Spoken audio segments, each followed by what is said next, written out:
ceux qui vous ont suivi, qui vous ont donné raison dans votre comeback que vous avez eu au RDA, aujourd'hui RHDP, quels sont vos rapports avec eux? Est-ce qu'ils sont contents de votre ascension? Est-ce qu'ils collaborent tranquillement avec vous?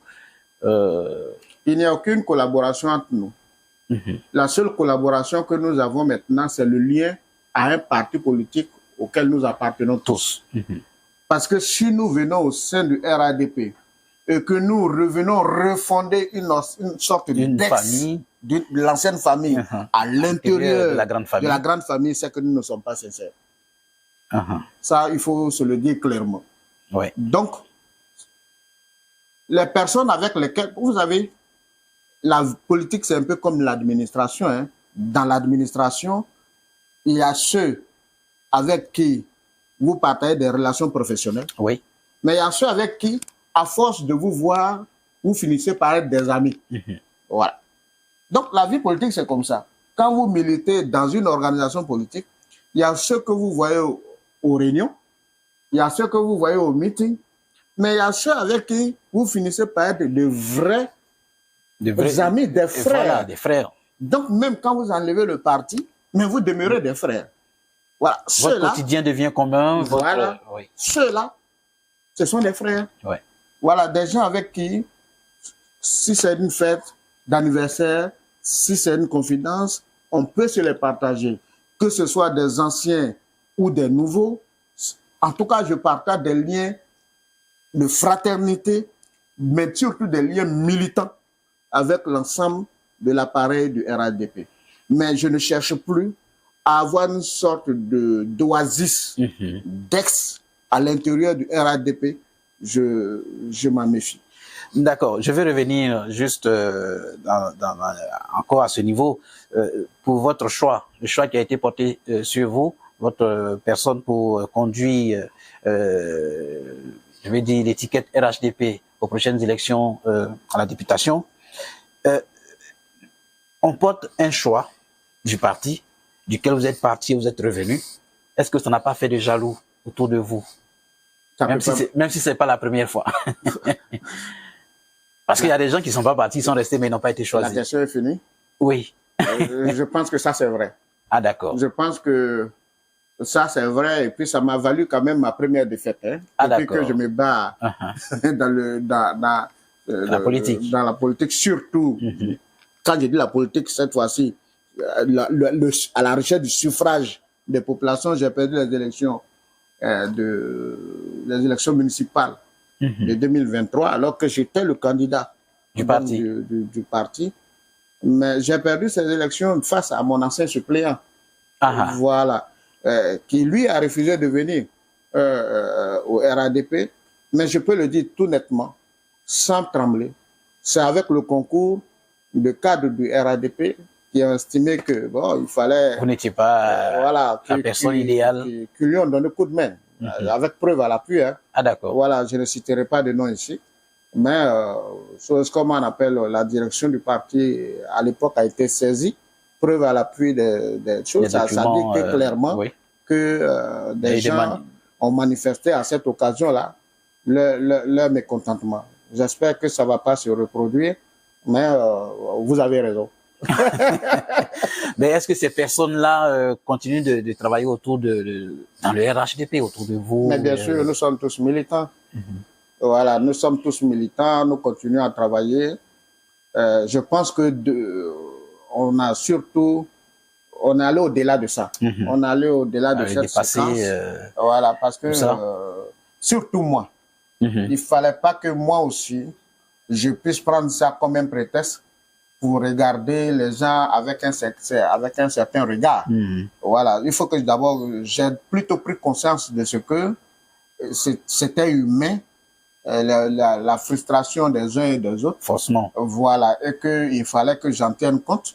Moi-même, la frustration en 2016 m'a conduit à aller en indépendant, que j'ai gagné. Après, quelle que soit la raison, j'avais quitté le parti. D'autres sont restés. Et donc, quand je reviens et que je continue de bénéficier de la confiance de celui qui est nous tous notre patron, ça peut effectivement poser des ressentiments. Mais il m'appartient de créer une sorte de relation de confiance avec chaque cadre, donc de l'ensemble du parti, depuis la direction, mais surtout avec ceux qui sont de ma contrée. Et chaque jour, je travaille sur la question. Honorable, après tout ça, vous avez parcouru votre vie politique, des amis qui sont devenus aujourd'hui des collaborateurs, ou bien des collaborateurs qui sont devenus des amis. Il y en a avec qui vous avez fait chemin séparé. Aujourd'hui, quelles leçons vous tirez de tout ça, de votre vie politique? Quelles leçons vous tirez? Les hauts et les bas au niveau du RHDP, du RDL déjà, votre départ, vous revenez. Quelles leçons vous tirez? Écoutez, moi, d'abord, ce que je retiens, c'est que le combat politique n'est pas facile. La politique, d'ailleurs, n'est pas facile. Contrairement à ce que les gens peuvent penser, le combat politique n'est jamais linéaire. Tout dépend des défis auxquels vous êtes confrontés. À l'instant. Voilà. Mais il faut toujours mettre au centre de ces défis, à mon avis, deux choses importantes. Lesquelles?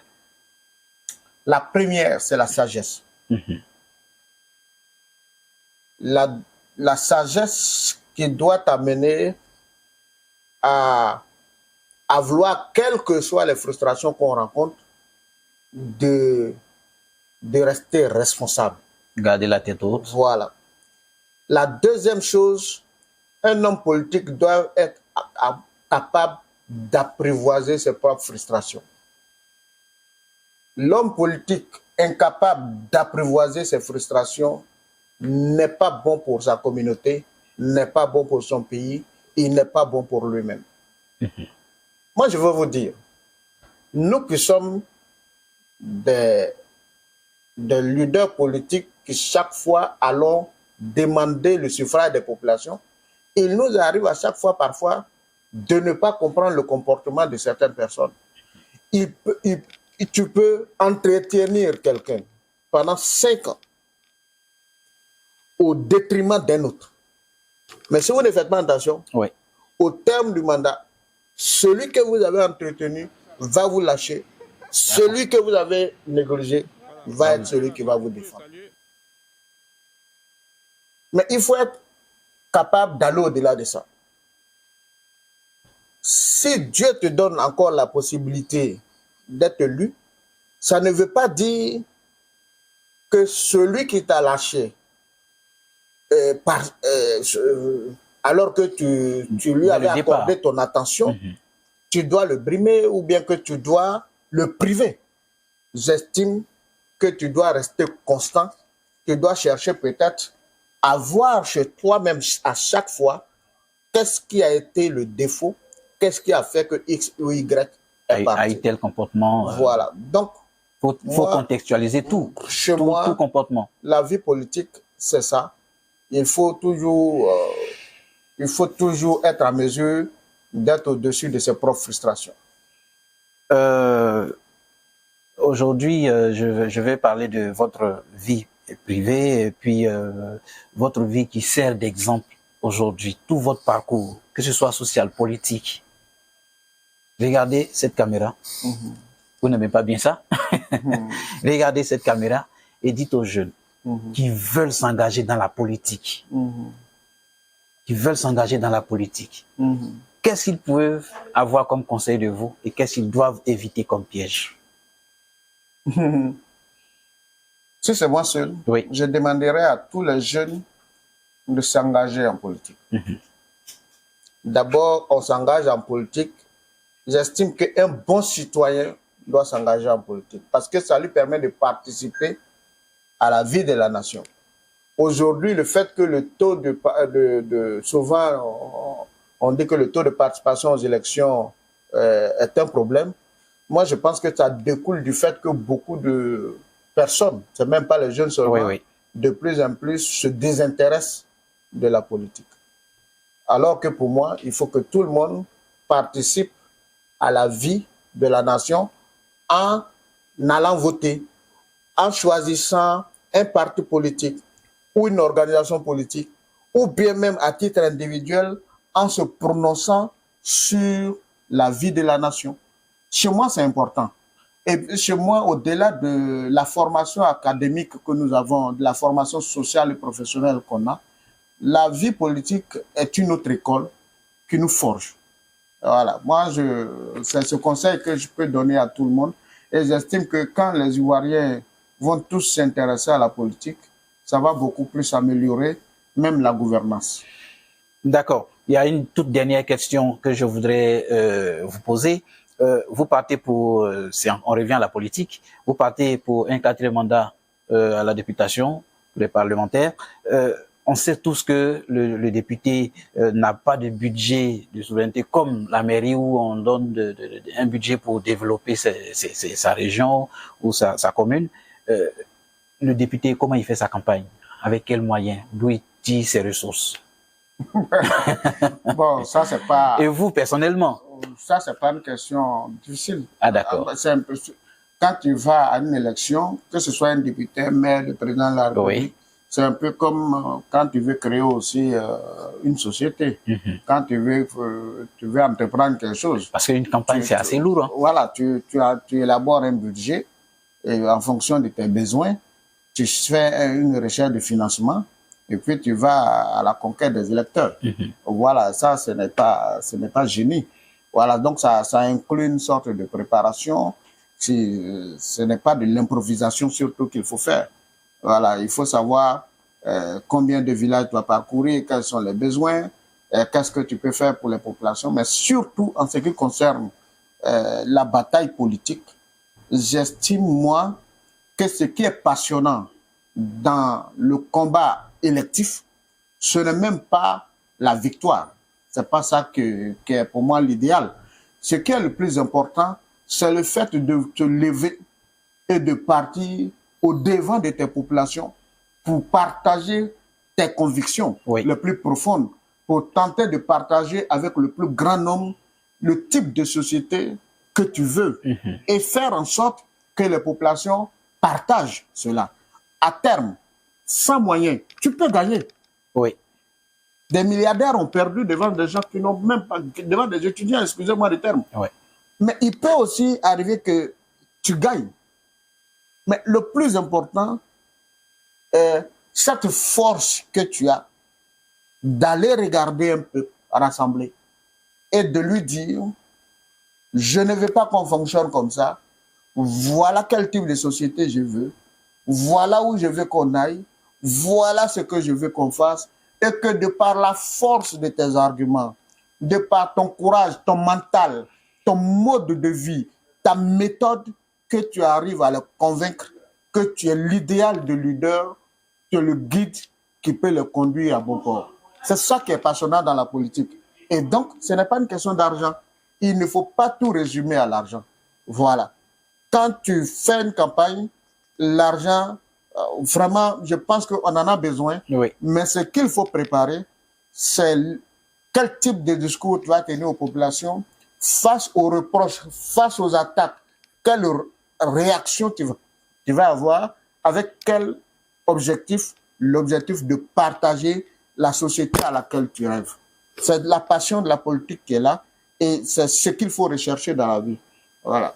Ça, c'est l'ultime question maintenant. Hein. Il y avait la dernière. Là, c'est l'ultime. Ça fait très longtemps. Ça fait l'ultime, honorable. Vous avez cité, tout en passant brièvement, votre famille. Est-ce que vous avez une vie de famille? Mais bien sûr. À quel moment vous vous amusez? Oui, je vois. En fait, vous avez parlé de madame, vous avez parlé des enfants, mais c'était à un événement malheureux qui s'est déroulé devant eux. Mais je vais dire, est-ce que vous, en tant que député de la nation, vous avez une vie de famille, vous avez des temps de distraction, vous sortez avec les enfants? Est-ce que ça vous arrive souvent dans votre emploi du temps si chargé d'aller vous amuser en famille?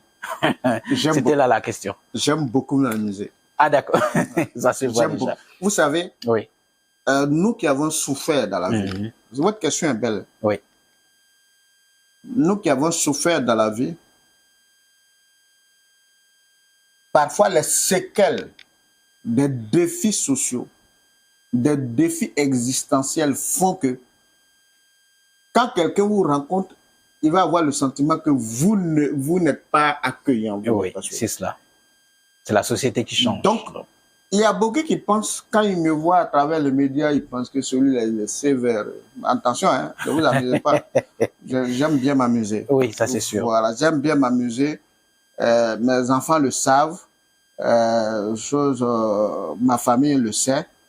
Je fais tout pour faire en sorte que quand je rentre à la maison, que ce soit le paradis qui me reste sur terre. Voilà. Parce que dehors, tout est défi. Tout est rapport de force finalement. Voilà. Donc quand je rentre à la maison, je veux que l'environnement familial soit en harmonie. Voilà. Merci, honorable. Oui. Pour l'instant, j'ai l'onction du parti pour être le candidat. Je dis merci au parti de m'avoir accordé. Et la question est belle. Parce que quand on fait tout ce parcours, vous observez que malgré les critiques ça et là, vous allez remarquer qu'en définitive, les 2 années dont nous avons parlé n'ont en rien entaché les liens de confiance. Oui. Parce que vous allez remarquer que à chaque fois qu'il y a une élection, j'ai eu le bonheur et la chance d'être désigné.